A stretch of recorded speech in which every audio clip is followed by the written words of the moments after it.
What is up, fishing world? Trevor Wagner coming back at you again. In today's episode, I want to do a little deep dive into when do you send it and when do you just pack it up and not hit the water or get off the water because conditions have just gotten too dicey out there. So that's kind of the focus today. So, why did I come up with this? Well, I came up with it for a couple reasons. The first reason was last Friday I tried to go out and I was watching the weather, and it was a pretty rough night, and then the wind was supposed to die off, and then a cold front was coming in, so I wanted to get out there ahead of that cold front, get that pre-cold front bite going on. And when I got to the lake, the weather just did not do what the weatherman said it was supposed to do, and it just kept getting worse and worse and worse. And I was hanging out at the boat ramp for a couple hours, and I'm like, you know what? It's just not worth it. Every time I looked, the forecast kept changing and they kept pushing it, and it just was not going to get any better. So I decided to pack it up and head home. So, what were those conditions that I was just like, man, I'm just not going to send it? Because as you guys know, I don't mind the wind. The wind, depending on how hard the wind is blowing, my craft is usually pretty good. My Old Town Predator PDL, again, it's built for the ocean. It's built for those waves and stuff like that. But the wind, sometimes if it's in that 25 mile an hour on up, I usually, unless it's a tournament and I know I have to get out, or if it's really really warm outside and I don't mind if I go in the water or I'm getting hit by the water or splashed by the water, I'll typically try to go out and take my chance. But when the cold front comes in and the air temperature feels like it's in the 30s, and the last time I was out on my water, the water temperature was still in that low 50s. We're talking 52, 53 degrees. Well, that's a recipe for disaster. And we were having gusts of 30 miles an hour, 30 to 40 mile an hour come in. I'm going to show a video of what the ramp looked like right now.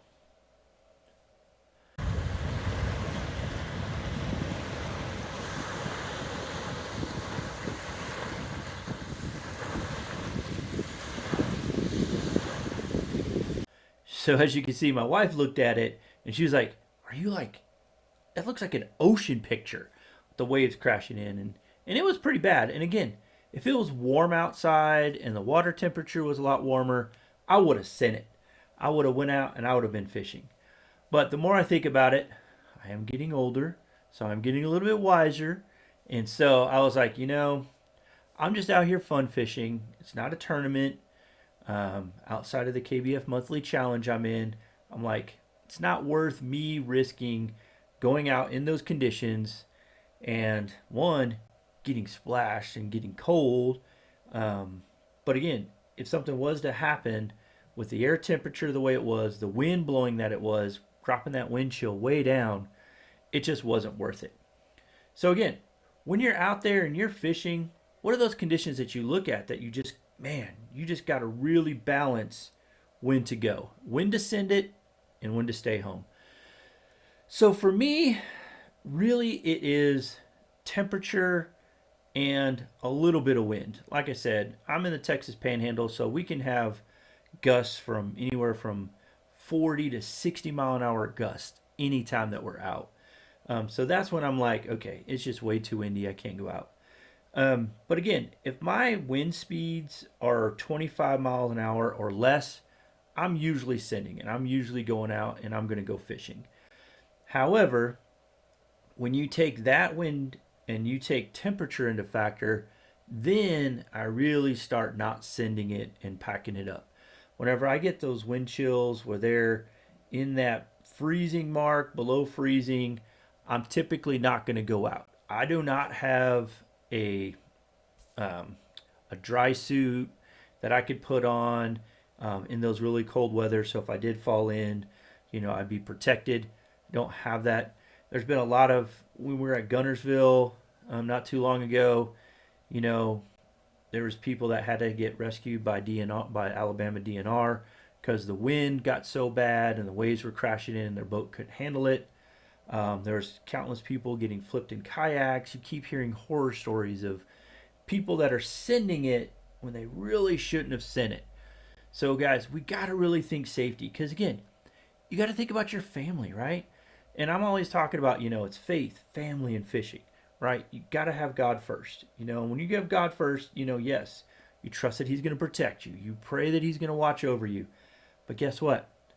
It's His will, not yours. You don't need to put yourself in those situations that are going to jeopardize you not being able to come back to number two, your family, right? Fishing's great, fishing's fun, but number one and number two are more important than number three.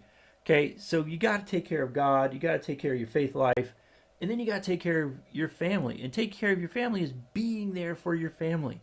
That means you're not putting yourself in an unnecessary risk that can jeopardize your life.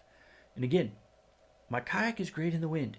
It's awesome. But when you put high winds, very, very cold temperatures, that's a recipe for disaster because I don't have the equipment to go forth and do all right with that. So, you got to balance this stuff out. So, guys, for me, high wind, cold temperatures, I'm going to pack it up and I'm going to go home.